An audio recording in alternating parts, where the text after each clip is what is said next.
Hi உறவுகளே, இந்த கதையின் பெயர் சொல்ல மறந்த காதல். இந்த கதையின் ஆசிரியர் நான் உங்கள் ஜன்னத்.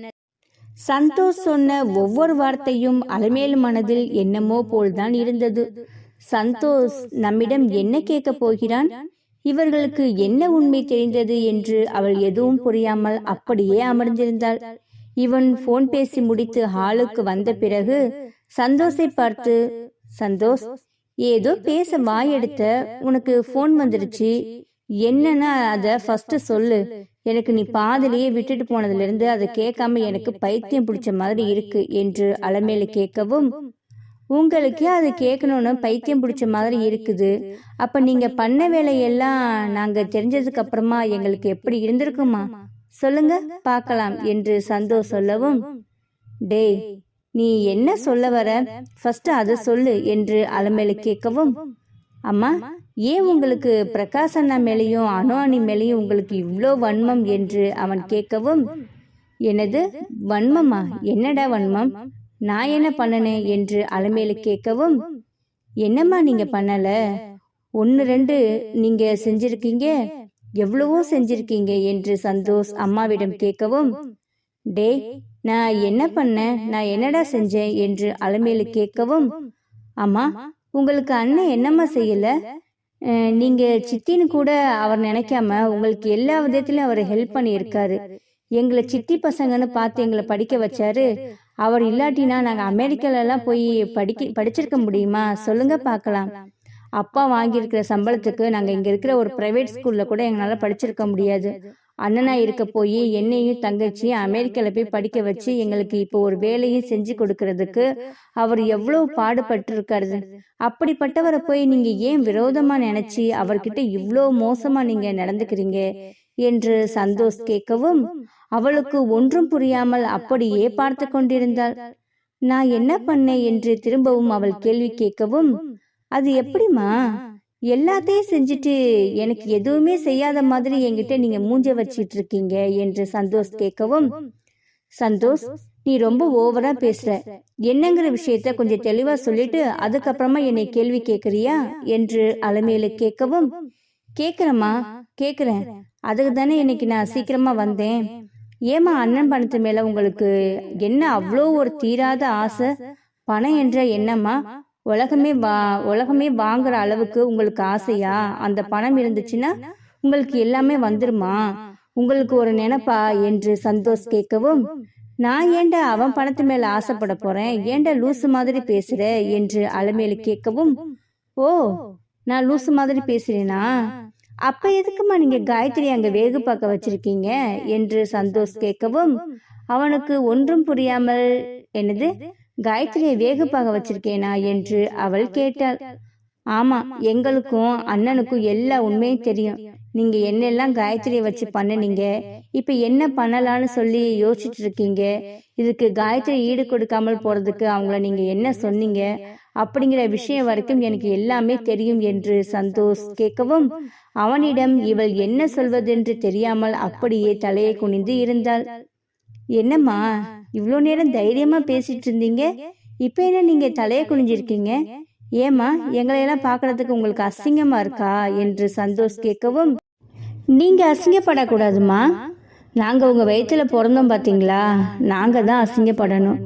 காயத்ரி அண்ணாவும் இந்த உண்மையை தெரிஞ்சதுக்கு அப்புறமா அவங்க 2 பேரும் என்கிட்ட சொல்லும்போது எனக்கு எவ்வளவு அசிங்கமா இருந்துச்சு தெரியுமா, என்னோட அம்மா மேல ஒருத்தவங்க பழி போடுறாங்கன்னு கூட எனக்கு கோவம் வந்துச்சு. ஆனா அதுல இருந்த உண்மையை புரிஞ்சதுக்கு அப்புறமா உங்க மேல எனக்கு வெறுப்பு தாமா வந்துச்சு.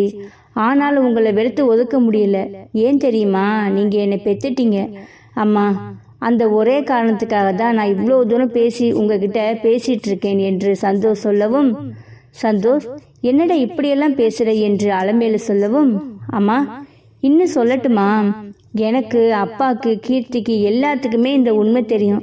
ஆனா நாங்க எதுக்கு தெரியுமா உங்ககிட்ட எதுவுமே கேட்கல, நீங்க எங்க அம்மா. அம்மா அப்பா கூட நீ காலையில இருந்து ஏதோ சைலண்டா இருக்க, அவ பண்ண வேலைக்கு அவ அப்படியே தான் இருக்கணும்னு என்னிடம் சொன்னார் அம்மா. அப்பா கூட நான் அப்பவே கண்டிச்சேன். அப்பா, உங்க பொண்டாட்டி அவங்க ஏதோ புத்தி தவறி பண்ணிட்டாங்க, நீங்க அவங்கள மன்னிச்சுட்டு ஏத்துக்க தான் வேணும். இப்படியெல்லாம் நீங்க பேசாதீங்கன்னு நான் எங்க அப்பாவை கிட்ட நான் சண்டை போட்டேம்மா.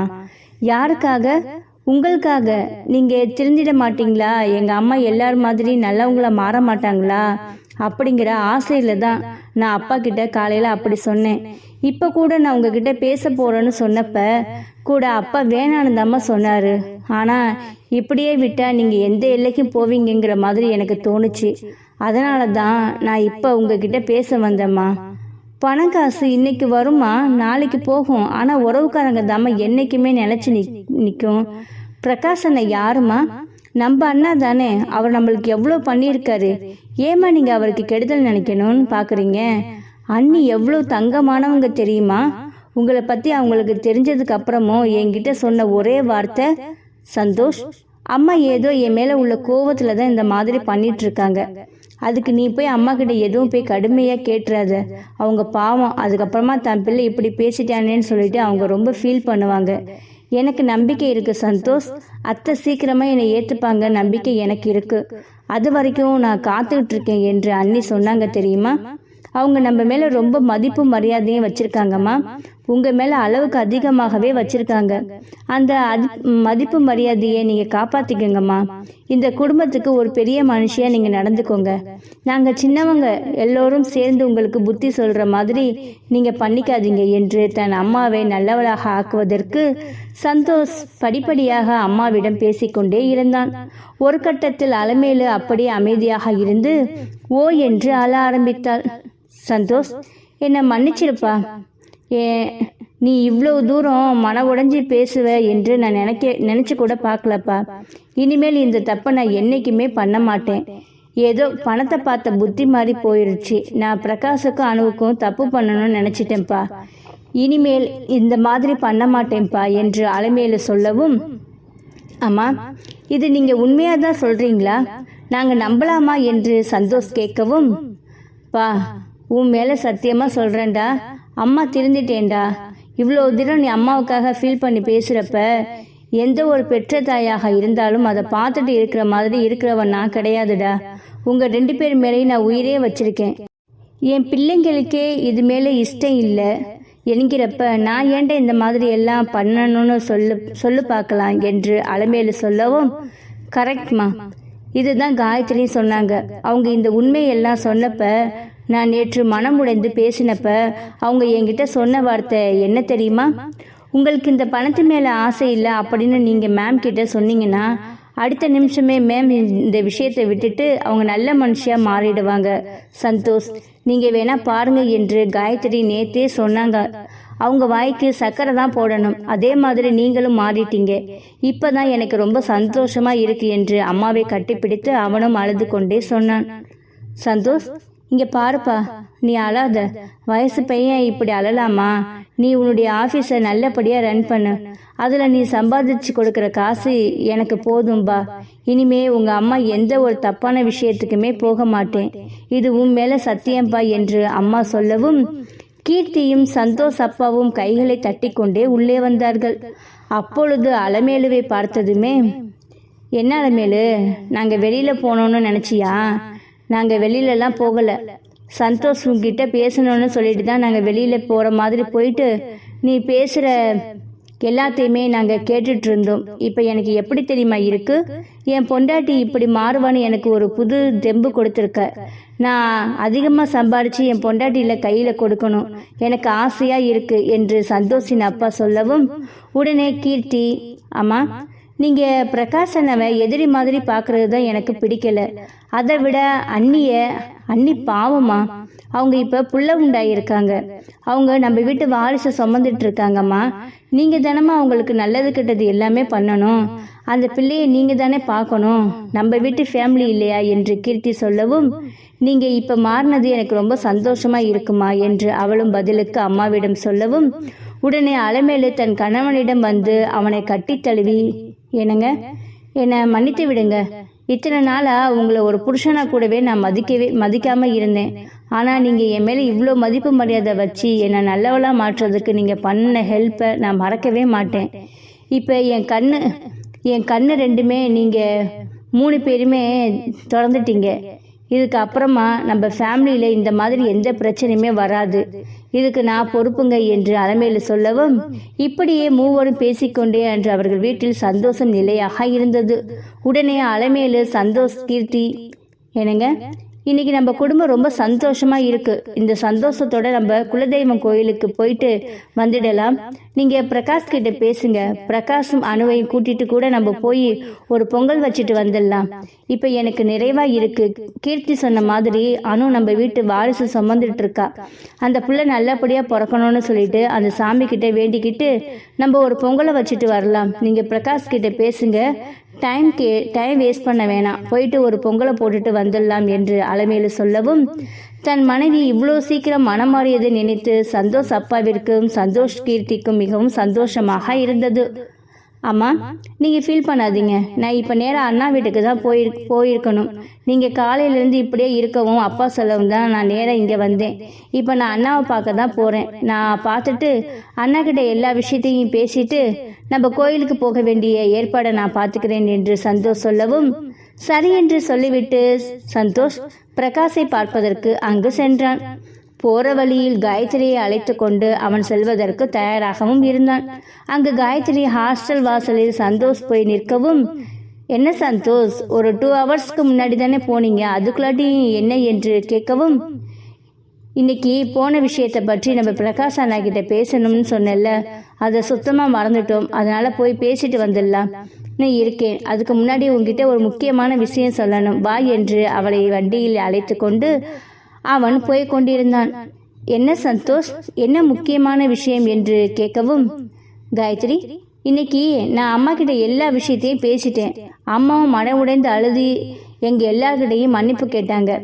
இதுக்கப்புறமா நான் இந்த மாதிரி எந்த தப்புமே பண்ண மாட்டேன்னு சொல்லிட்டாங்க என்று சந்தோஷ் காயத்ரியிடம் சொல்லவும், என்ன சந்தோஷ் சொல்ற, உண்மையாலுமே மேடம் மனசு மாறிட்டாங்களா? மை காட், எனக்கு நம்பவே முடியல என்று என்ன சொல்றீங்க என்று அவள் ஆச்சரியமாக கேட்கவும், நீ ஆச்சரியப்படுறதுக்கு என்னவோ வாஸ்தவமான விஷயம்தான். அம்மா இப்போ ரொம்பவே மாறிட்டாங்க. நான் சொன்ன ஒவ்வொரு விஷயத்துக்கும் அம்மாவால் பதில் கொடுக்கவே முடியல. அவங்க கொஞ்சம் தப்புங்கிறத அவங்களுக்கு நல்லாவே புரிஞ்சிருச்சு. அதனால தான் அம்மா மனசு மாறிட்டாங்க என்று சந்தோஷ் சொல்லவும், எனக்கு ரொம்ப சந்தோஷமாக இருக்குது சந்தோஷ். இதுதான் நானும் எதிர்பார்த்தேன். அதுவும் நல்ல விதமாக நடந்துருச்சு. எனக்கு இப்போ ரொம்ப சந்தோஷமாக இருக்குது என்று இருவரும் பேசிக்கொண்டே பிரகாஷின் வீட்டிற்கு சென்றார்கள். இங்கு கனகவள்ளி சுந்தரேசன் வந்து சென்ற பிறகு அனு, பிரகாஷ், சரசு பேசிக்கொண்டிருந்தார்கள். என்னம்மா, மாமா சொல்லிட்டு போனதை நினச்சி எதுவும் ஃபீல் பண்ணுறீங்களா என்று சரசு கேட்கவும், சேச்சே இல்லைக்கா, அப்படியெல்லாம் இல்லை. மாமா என்ன வந்துடுவேன்னு சொல்லிட்டு போயிருக்காரு. அதனால தான் அதை பற்றி எதுவும் ஃபீல் பண்ணலை அக்கா என்று இவர்கள் மூவரும் பேசிக்கொண்டிருக்கும் பொழுது வீட்டு வாசலில் காரின் சத்தம் கேட்கவும், மறுபடியும் யாருக்கா வரா நம்ம வீட்டுக்கு?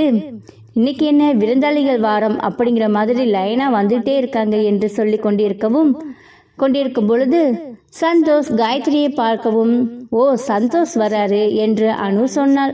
அப்பொழுது பிரகாஷ், வா சந்தோஷ், வாங்க காயத்ரி என்று இருவரையும் வரவேற்று அந்த சோபாவில் அமரவும் சரசு அவளுடைய வேலையை கிச்சனில் பார்ப்பதற்கு சென்று விட்டார்.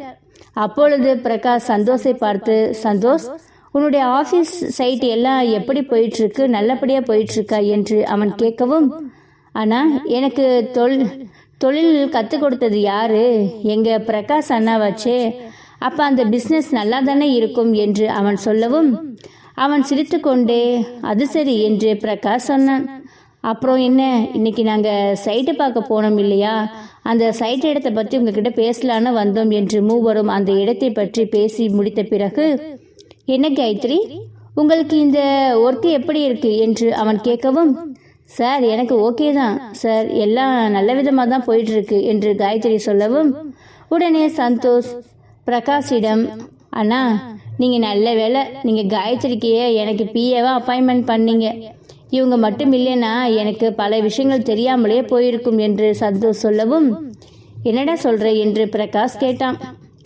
ஆமாம், நான் இவங்க செம்ம எக்ஸ்பீரியன்ஸ் தெரியுமா, எல்லா விஷயத்துலையும் அப்படியே டப்பு டப்புன்னு புரிஞ்சுக்கிட்டு டப்பு டப்புன்னு வேலை செய்கிறாங்க என்று சந்தோஷ் காயத்ரியை பற்றி பெருமையாக சொல்லவும், அப்படியா, ரொம்ப சந்தோஷம். எனக்கு தெரியும் காயத்ரி எவ்வளோ சின்சியராக ஒர்க் பண்ணுவாங்கன்னு எனக்கு என்று பிரகாஷ் சொல்லவும், இப்படியே மூவரும் பேசி சிரித்து கொண்டிருந்தார்கள்.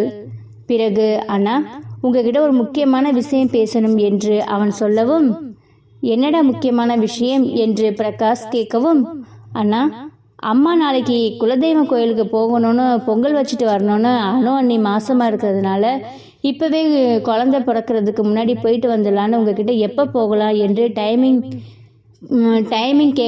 போகலான்னு கேட்டுட்டு வர சொன்னாங்க என்று சந்தோஷ் பிரகாஷிடம் கேட்கவும், உடனே என்ன சந்தோஷ், காமெடி எதுவும் பண்ணுறீங்களா? அலைமேல் அத்தை எனக்காக பொங்கல் வைக்கணும்னு சொல்லி கேட்க சொன்னாங்களா?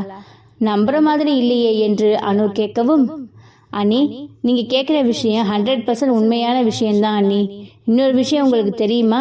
அம்மா சுத்தமாக மாறிட்டாங்க. எல்லா விஷயத்துக்கும் மன்னிப்பு கேட்டு இன்னைக்கு ரொம்ப ஃபீல் பண்ணாங்க அண்ணா என்று சந்தோஷ் சொல்லவும், உடனே பிரகாஷ், என்னடா சொல்கிற, புரிகிற மாதிரி சொல்லு, எதுக்கு அம்மா சாரி கேட்டாங்க என்று பிரகாஷ் கேட்கவும், அண்ணா இன்னைக்கு அவங்க ஒரு மாதிரியாகவே உட்கார்ந்து இருந்தாங்க. காலையிலேருந்து எனக்கு வீட்டிலேருந்து ஃபோன் மேலே ஃபோன் வந்துக்கிட்டே தான் இருந்தது. சரி, நான் அம்மா கிட்ட இந்த விஷயத்தை பற்றி பேசக்கூடாதுன்னு தான் நான் ஒரு நல்ல நிலைமைக்கு வந்ததுக்கு அப்புறமா பேசலான்னு தான் இருந்தேன். ஆனால் அம்மாவை இதை ஒரே மனநிலையில் விட்டோம்னா அது வேற மாதிரி பாதிச்சுடுன்னு நினச்சி இன்னைக்கு தான் நான் போய் அம்மா கிட்ட எல்லா உண்மையும் சொல்லி அவங்கள கேட்க ஆரம்பிக்கவுமே அவங்க வாய் விட்டு அழுது, நான் செஞ்சதெல்லாம் தப்பு, என்னை மன்னிச்சிடு, நான் பிரகாஷ் அண்ணனுக்கும் அந்த மாதிரி நான் துரோகம் பண்ணியிருக்கக்கூடாது, நான் பண்ணினது பெரிய துரோகம் தான் என்று சொல்லி அம்மா மனசார அம்மா என்கிட்ட அப்பா கிட்டையும் கீர்த்திக்கிட்டையும் மன்னிப்பு கேட்டாங்கண்ணா என்று சொல்லவும், உடனே அனுவும் பிரகாஷும், சந்தோஷ் என்ன உண்மையாலுமே அத்தை திருந்தி உங்ககிட்ட மன்னிப்பு கேட்டாங்களா? என்னால் நம்பவே முடியல என்று அனு சொல்லவும், ஆமா அண்ணி, அது மட்டும் இல்லை, கீர்த்தி கேட்ட ஒரு கேள்வி அம்மாவுக்கு அவங்கள ஏதோ மாதிரி ஆகிருச்சு. பிரகாஷ் அண்ணாவின் மனைவி நம்ம வீட்டு வாரிசை சுமந்துட்டு இருக்காங்க. அம்மா அது நம்ம வீட்டு வாரிசு இல்லையா? அதை நீ தானம்மா பார்க்கணும். நீயே அந்த குழந்தைய நல்லா இருக்கக்கூடாதுன்னு நினைச்சா எப்படி என்று அவள் கேட்ட கேள்வி அம்மாவை நிலைக்குலையே வைத்து விட்டது. உடனே அம்மா அழுதுகிட்டே, ஒரு குழந்தைய கெடுக்கிற அளவுக்கு நான் ஒன்றும் அவ்வளோ கொடுமைக்காரி எல்லாம் கிடையாது. ஏதோ புத்தி மாறி போய் இந்த மாதிரி எல்லாம் பண்ணிட்டேன். இந்த மாதிரி எல்லாம் கேட்காதீங்க அம்மா. மனம் உருகி எங்கள் அம்மா கிட்ட எல்லா மன்னிப்பும் கேட்டாங்க என்று சந்தோஷ் சொல்லவும், டே சந்தோஷ், இப்போ எனக்கு எப்படி தெரியுமா இருக்கு? சித்தி எங்களை மனசார ஏற்றுக்கிட்டு என்னையும் அணுவையும் ஏற்றுக்கிட்டது ரொம்ப சந்தோஷமாக இருக்குடா. இப்போ எனக்கு ஏதோ சொல்லி குதிக்கணும் போல எனக்கு ஒரு ஆசையாக இருக்குது. சித்தி மனசு மாறிட்டு எங்கள் 2 பேரையும் எப்போ ஏற்றுப்பாங்கன்னு தான் நாங்கள் 2 பேருமே வெயிட் பண்ணிட்டு இருந்தோம். ஆனால் இப்போ அது இவ்வளோ சீக்கிரம் நடக்கும்னு நினச்சி கூட பார்க்கல. சரிடா, நீ அம்மா கிட்ட சொல்லிடு, நம்ம கோயில் விஷயத்தை தள்ளி போடக்கூடாது, நம்ம நாளைக்கே நம்ம கோயிலுக்கு போயிட்டு வந்துடலாம் என்று பிரகாஷ் சொல்லவும், சரி என்று அவனும் சிரித்து கொண்டே இருந்தான். அப்பொழுது சரசு அவர்கள் அனைவருக்குமே ஜூஸை கொண்டு வந்து கையில் கொடுக்கவும், சசக்கா நீங்கள் தான் பேசி முடிக்கவும் எனர்ஜி ட்ரிங்க் கொடுக்குற மாதிரி கொண்டு வந்து ஜூஸ் பார்த்தீங்க அக்கா, நீ அங்கே நிற்கிறீங்க நீங்கள் என்று சந்தோஷ் சரசை பார்த்து சொல்லவும், நீங்கள் எல்லோரும் பேசிட்டு இருந்தீங்கப்பா, பேசி முடிச்சதுக்கு அப்புறமா கொண்டு வந்து கொடுக்கலாம்னு தான் நான் இருந்தேன். சரி குடிங்கப்பா என்று சொல்லிவிட்டு சரசு கிச்சனுக்கு சென்றாள்.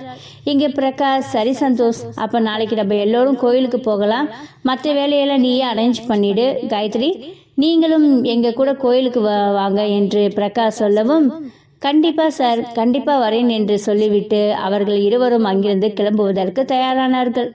சரி அண்ணா, சார் நான் போயிட்டு வரேன். சரி மேடம், சரி சார், நான் போயிட்டு வரேன் என்று சொல்லிவிட்டு இருவரும் அங்கிருந்து கிளம்பினார்கள்.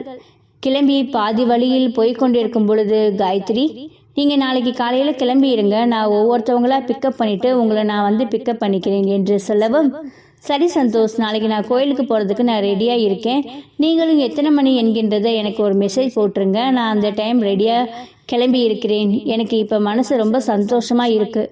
நம்மளுடைய பிரச்சனை எல்லாமே தீர்ந்துடுச்சு. அலமேல் மேம் கிட்ட நான் முகம் கொடுத்து எப்படி பேசுகிறேன்னு சொல்லியிருந்தேன். ஆனால் அவங்களே மனம் மாறினதுக்கு அப்புறமா இதுக்கப்புறமா எனக்கு எந்த பிரச்சனையுமே இல்லை என்று காயத்ரி சொல்லவும், அவன் காயத்ரி, இனிமேல் நீங்கள் எப்பொழுதும் போல நார்மலாகவே இருக்கலாம். சரி, உங்கள் ஹாஸ்டல் வந்துடுச்சு, நீங்கள் போங்க. நான் வீட்டுக்கு போயிட்டு நான் எத்தனை மணிக்கு அதை உங்களுக்கு மெசேஜ் பண்ணுறேன் என்று சொல்லிவிட்டு சந்தோஷ் வீட்டுக்கு சென்றான். வீட்டுக்கு சென்ற பிறகு அம்மாவிடம் நடந்த விஷயங்களை சொல்லிவிட்டு அண்ணா உங்களை நினைத்து மிகவும் சந்தோஷப்பட்டார் என்று அவன் சொல்லவும் அலமேலு மனதெல்லாம் பூரித்து போய்விட்டது. நாளை காலை கோயிலுக்கு செல்லலாம் என்று அண்ணன் சொல்லிவிட்டார் என்று சொல்லவுமே அவளுக்கு மிகவும் சந்தோஷமாகிவிட்டது. அப்போ சரி, மற்ற வேலையெல்லாம் நீ அரேஞ்ச் பண்ணிவிடு என்று சொல்லவும், சரிம்மா, நான் மற்ற வேலையெல்லாம் பார்த்துக்கிறேன், எனக்கு சாப்பாடு போடுங்க, இன்னைக்கு எனக்கு ரொம்ப பசிக்குது, அது இல்லாமல் இன்னைக்கு என்னுடைய மனசு ரொம்ப நிறைவாக இருக்குது, அதனால நான் நல்லா சாப்பிட்டுட்டு நிம்மதியாக தூங்க போகிறேன் என்று சந்தோஷ் சொல்லவும், அவனுக்கு ஆசையாக அம்மா செய்து வைத்த உணவை பரிமாறி அவனுக்கு ஆசை தீர உணவை சாப்பிட்டு விட்டு அறைக்கு சென்று அவன் உறங்குவதற்கு தயாராக இருந்தான்.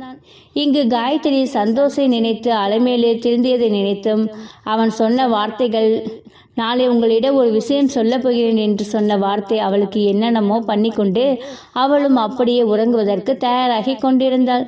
இங்கு மறுவீட்டு சென்ற பிரியாவும் கார்த்திக்கும் அவர்களுக்கு 3வது முதலிரவு நடக்கப் போகிறது என்று கார்த்திக் சொல்லவும் அவள் தன் கணவனை அடக்கி வைத்து சிறிது நேரம் பேசிக்கொண்டிருக்கவும், என்னம்மா பேசி முடிச்சிட்டியா, இப்போ நம்ம ஆரம்பிக்கலாமா என்று கார்த்திக் சொல்லவும், போங்க கார்த்திக், உங்களுக்கு எப்போ பார்த்தாலும் இதே நினைப்பு தான் என்று அவள் சொல்லவும், என்ன பிரியா ஏதோ வயசான ஆயா மாதிரி பேசுகிற என்று சொல்லவும், நான் அப்படியெல்லாம் ஒன்றும் பேசலை என்று அவள் சொல்லவும், சரி அப்பவா நம்ம ஆரம்பிக்கலாம் என்று சொல்லி அவளை கட்டிப்பிடித்து முத்தம் கொடுத்து அவனுடைய காமத்தை அவளிடம் வெளிப்படுத்த இருந்தான். இப்படியே இவர்களுக்கும் அன்று 3வது முதலிரவு நடந்தது.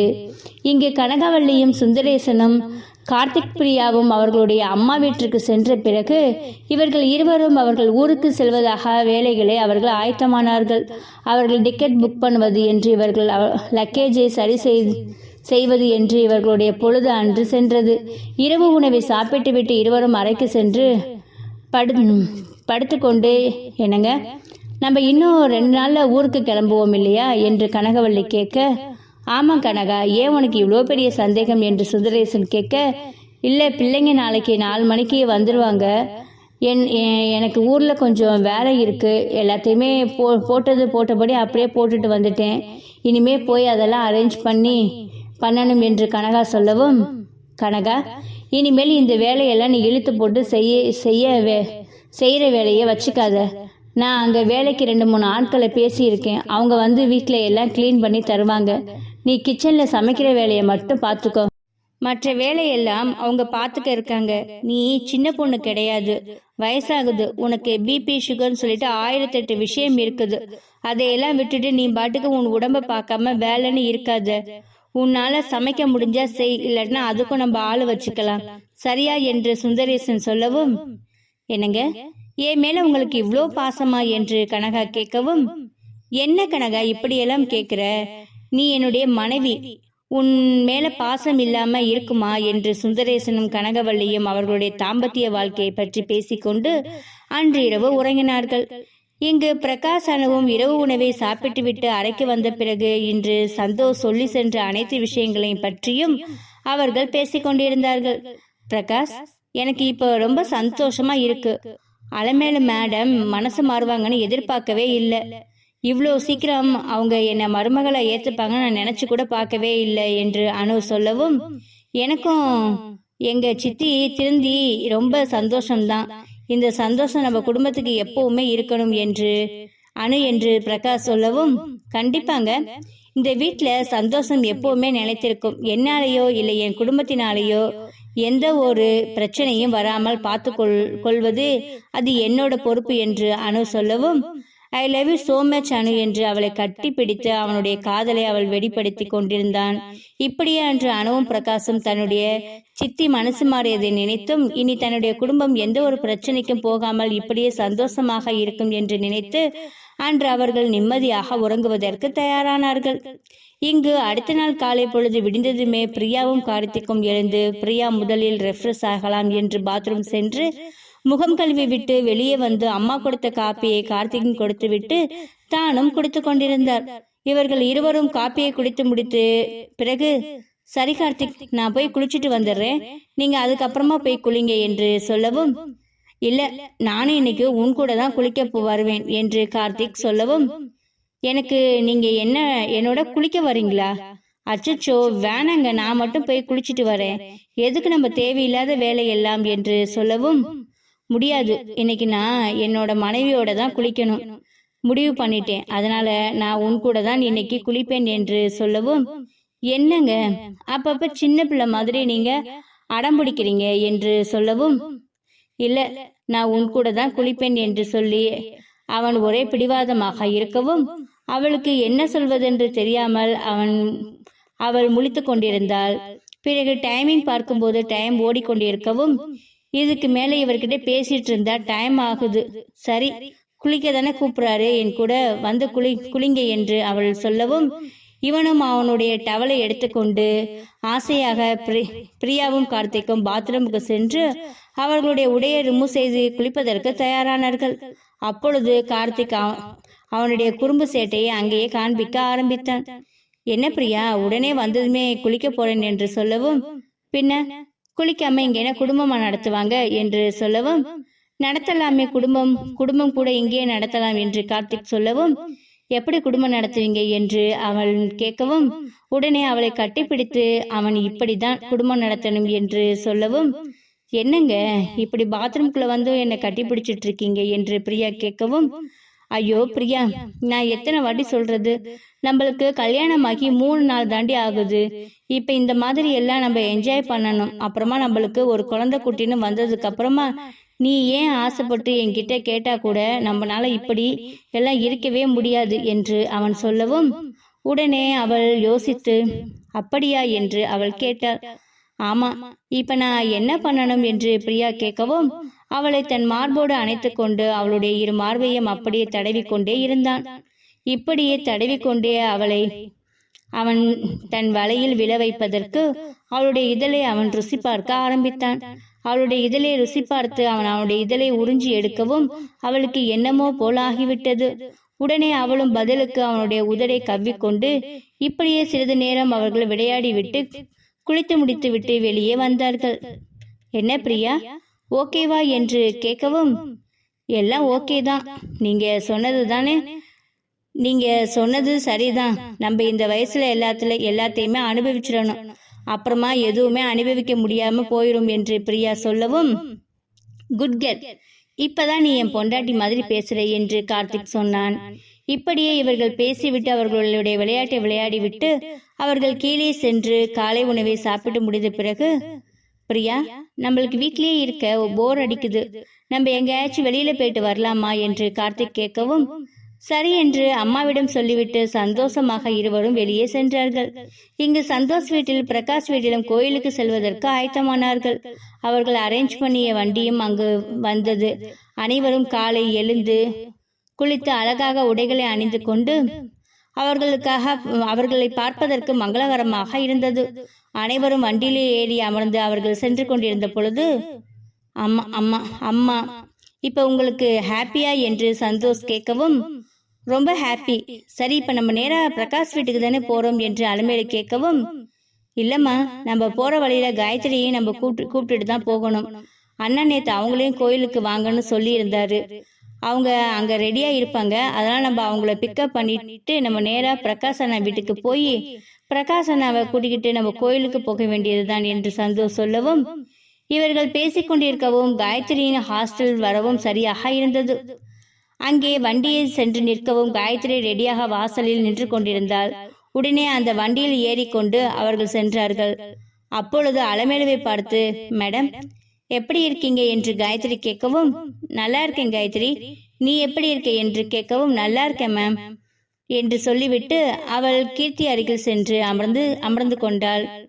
ஹாய் கீர்த்தி என்று காயத்ரி சொல்லவும், ஹாய் காயத்ரி, இந்த ட்ரெஸ்ல நீங்க ரொம்ப அழகா இருக்கீங்க, இந்த பாவாடை தாவணி உங்களுக்கு அவ்வளவு அழகா இருக்கு என்று சொல்லவும், நீ கூட தான் இந்த பாவாடை தாவணில அப்படியே தேவதை மாதிரி இருக்க என்று காயத்ரி சொல்லவும், உண்மையா காயத்ரி, இந்த பாவாடை தாவணி எனக்கு ரொம்ப நல்லா இருக்கா, அண்ணா செலக்ட் பண்ணிட்டு தான் கொடுத்தான், எப்படி இருக்கு என்று சொல்லவும், சூப்பரா இருக்கு என்று காயத்ரி சொன்னாள். இப்படியே இவர்கள் பேசிக்கொண்டே பிரகாஷ் வீட்டை அடைந்தார்கள். அங்கு அனு மஞ்சள் நிறத்தில் பட்டுப்புடவை அணிந்து கொண்டு அவள் மங்களகரமாக அந்த வண்டியில் ஏறவுமே உடனே அலமேலுவை பார்த்து, அத்தை எப்படி இருக்கீங்க என்று அனு கேட்டாள். நல்லா இருக்கேன், நீ இப்படி முன்னாடியே உட்காரு, பின்னாடி எல்லாம் போக வேணாம், புள்ளதாச்சி போன பின்னாடி தூக்கி தூக்கி போடும், அதனால நீ இப்படி முன்னாடியே உட்கார்ந்துக்கோ என்று அவளுக்கென்று ஒதுக்கிய சீட்டில் அவள் அமரவும் அருகில் பிரகாஷ் அமர்ந்தான். சரசு அலமேலுவின் பக்கத்தில் சென்று அமர்ந்து கொண்டாள். இப்படி அவர்கள் குடும்பம் அனைத்துமே அன்று கோவிலுக்கு சென்று கொண்டிருந்தது. கோவிலுக்கு சென்று நல்லபடியாக பூஜை செய்து பொங்கல் வைத்து விட்டு சாமியை கும்பிட்டு விட்டு அவர்கள் ஒரு இடத்தில் வந்து அமரவும் பிரகாஷ் அனுவும் அமர்ந்த இடத்திற்கு அலமேலு வந்து, பிரகாஷ் என்னை மன்னிச்சிருப்பா, நான் உனக்கு நிறைய கெடுதல் நினைச்சிட்டேன், இனிமே அந்த மாதிரி எதுவுமே நான் பண்ண மாட்டேன், அனு உங்ககிட்டையும் தான் அம்மா மன்னிப்பு கேட்கிறேன் என்று அலமேலு சொல்லவும், உடனே அனு, அத்தை நீங்க பெரியவங்க, நீங்க என்கிட்ட மன்னிப்பு எல்லாம் கேட்க கூடாது, நீங்க செயலுக்கு நீங்களே திரும்பி மனசார தப்புன்னு உணர்ந்துட்டீங்க, அதுவே எங்களுக்கு போதும் அத்தை, நீங்க எங்ககிட்ட மன்னிப்பு கேட்கணும்னு அவசியமே இல்லை, நாங்க உங்களோட சின்ன பசங்க, நீங்க சொல்றத நாங்க கேட்டுட்டு போவோம், என்னைக்குமே இதே மாதிரி சந்தோஷமா இருக்கணும்னு சொல்லிட்டு தான் நானும் பிரகாஷும் ஆசைப்பட்டோம், அது இப்போ நடந்துருச்சு, அப்புறமா நீங்க எங்ககிட்ட மன்னிப்பு கேட்கணும் என்கின்ற அவசியமே இல்லை என்று அனு பெருந்தன்மையாக சொல்லவும், உடனே அலமேலு அணுவை கட்டி தழுவி, இந்த மாதிரி ஒரு தங்கமான மருமகளை இவ்வளோ நாள் நான் கொண்டாடாம விட்டுட்டேன் என்று சொல்லி அவளுக்கு நெற்றி போற்றில் முத்தம் கொடுத்து அவளிடம் சந்தோஷமாக பேசிக் கொண்டிருந்தார்கள். இப்படியே இவர்கள் அனைவருமே சந்தோஷமாக பேசிக் கொண்டிருக்கவும் அந்த கோயிலில் ஒரே கோலாகலமாக இருந்தது. அனைவரும் அன்று மிகவும் சந்தோஷமாக இருந்தார்கள்.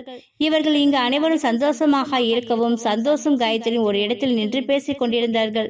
அப்பொழுது சந்தோஷ் காயத்ரியிடம், காயத்ரி உங்ககிட்ட ஒரு விஷயம் சொல்லணும்னு சொன்னேன் இல்லைங்களா, அது எப்படி சொல்லணும்னு தெரியல, இன்னைக்கு நான் இந்த கோயிலுக்கு வருவேன்னு நான் நினைச்சு கூட பார்க்கல, இந்த கோயில்ல வச்சு அந்த விஷயத்த சொல்லுவேன்னு எனக்கு தெரியாது, ஆனா கடவுளா பார்த்து இந்த கோயில்ல வச்சு இந்த விஷயத்த உங்ககிட்ட சொல்லணும்னு அவர் ஆசைப்பட்டு இருக்காரு என்று நினைக்கிறேன் என்று சந்தோஷ் சொல்லவும், சந்தோஷ் என்ன விஷயம் சொல்ல போறீங்க என்று காயத்ரி கேட்கவும், அதான் காயத்ரி எப்படி உங்ககிட்ட சொல்றதுன்னு தெரியல என்று இருவரும் மனம் விட்டு அப்படியே பேசிக் கொண்டிருந்தார்கள். இங்கே கனகவள்ளியின் சுந்தரேசனம் தனது கடந்த கால தாம்பத்தியத்தை நினைத்து தன் மனைவி உடல்நிலை இனிமேல் சரியில்லை என்று அவளுக்கு உதவியாக இருக்க வேண்டும் என்று சுந்தரேசன் சொன்னது அனைத்துமே கனகவள்ளி மிகவும் சந்தோஷப்பட்டாள். இங்கு தனக்கு 3வது முதலிரவு நல்ல விதமாக நடந்தது நினைத்து அன்று தன் மனைவியோடு ஒன்றாக குளிக்க வேண்டும் என்று ஆசைப்பட்ட கார்த்திக் அதையே செய்து முடித்தது. தன் மனைவியிடம் தன்னுடைய ஆசையை நாம் இப்பொழுது நிறைவேற்றி கொள்ள வேண்டும் என்று சொன்ன வார்த்தை பிரியாவுக்கு புரிந்ததும் இருவரும் அவளுடைய லீலையை செய்ய ஆரம்பித்தார்கள். இங்கு அலமேலு அவள் செய்த அனைத்து தவறையும் நினைத்து அவள் தவறை உணர்ந்து அனைவரிடமும் அவள் மன்னிப்பு கேட்டிருந்ததை நினைத்து சந்தோஷ் அப்பா கீர்த்தி மிகவும் சந்தோஷப்பட்டார்கள். அலமேலு திருந்திய விஷயத்தை பிரகாஷிடமும் அணுவிடமும் சொல்லவும் அவர்கள் இருவருமே மிகவும் சந்தோஷமாகிவிட்டது. இந்த சந்தோஷத்தை அனைவரும் கொண்டாடுவதற்காக இன்று அவர்கள் குலதெய்வ கோயிலுக்கு சென்று பூஜை செய்து பொங்கல் வைக்க வேண்டும் என்று நினைத்து அந்த பூஜையை அவர்கள் வெற்றிகரமாக செய்து முடித்து விட்டார்கள். சந்தோஷ் காயத்ரியிடம் ஒன்று சொல்ல வேண்டும் என்று அவளிடம் வந்து பேசி கொண்டிருக்கிறான். சந்தோஷ் சொல்ல போகும் வார்த்தை என்ன?